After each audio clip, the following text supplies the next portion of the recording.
Hello children, let's continue the same chapter, nutrition in animals.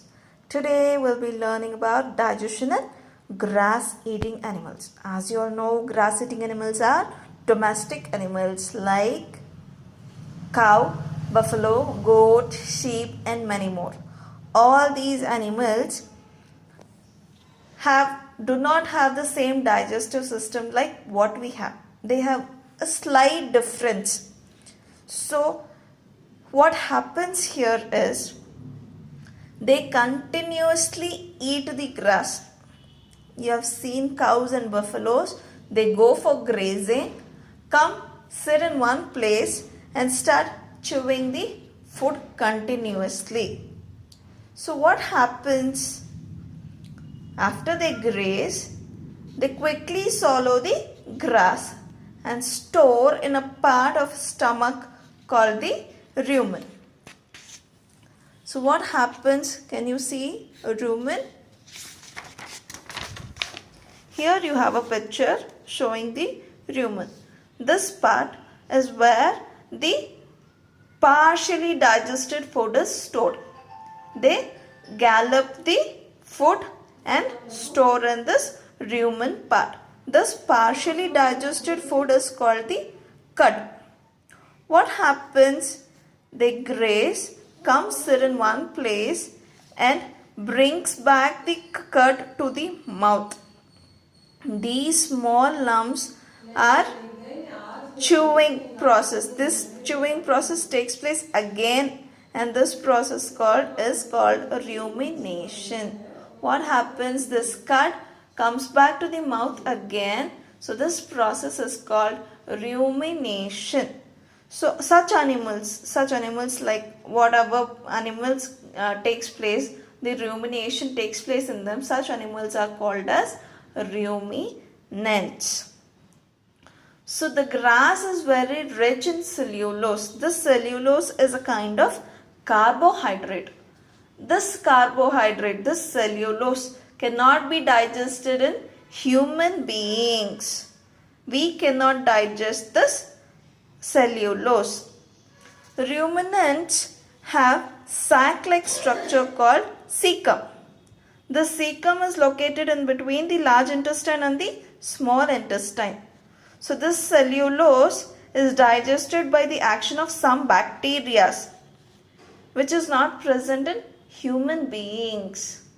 So we cannot digest grass which is rich in content of cellulose, whereas the ruminants have certain bacteria which can digest the cellulose. So this is how the digestion takes place in grass eating animals.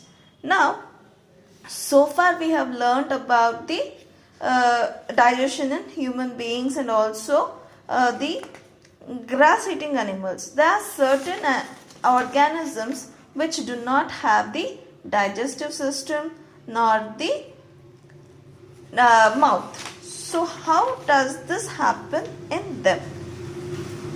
So we have feeding and digestion in amoeba. So amoeba, this amoeba is a microscopic unicellular organism. Unicellular is the single cell. So this amoeba is a unicellular organism mostly found in pond water. So what happens here is, can you see the picture of the amoeba here? So it is abstract. It doesn't have any shape. The amoeba doesn't have any shape. The mode of locomotion here is pseudopodia. Pseudopodia is nothing but such projections. Such projections are called pseudopodium. They look like a jelly when slime. Nowadays you have seen slime. So slime when on the floor it doesn't have any shape. So it looks like that. So this amoeba feeds on microscopic organisms. So this, how does it do that? See, here you can see a food particle. The pseudopodium is developed around the food particle and this food particle gets inside the amoeba. The food gets trapped in the food vacuole. this is how the food enters into the amoeba. So this is called the ingestion.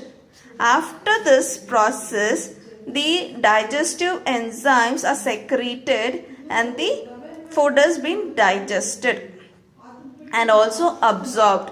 After absorbing the digested food, it is then ejected like this.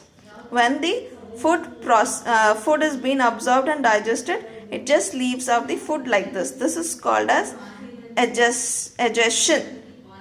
So this is called as the egestion. So what happens next? The growth and maintenance and multiplication, it happens like this in the amoeba. The undigested residue food is expelled outside the vacuole. The basic process of digestion of food and release of energy is the same in all animals. In later chapter, you will learn about the transport of food and absorbed by the intestine and the various parts of the body. I hope you have understood how the feeding process and digestion in amoeba takes place. It just surrounds the food material, and after the digestion and absorption, it is just left behind like this. So I hope you understood the chapter.